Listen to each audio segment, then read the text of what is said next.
Nakakaantok mga sukalabs. Pagkatapos ko magluto, ang dami kong pipitin. Ayan.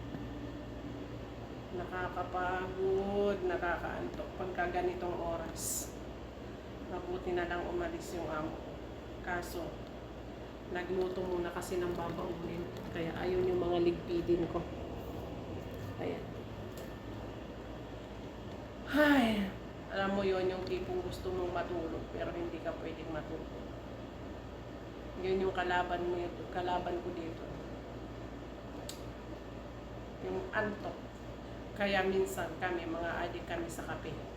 Kasi yun ang laban namin sa antok.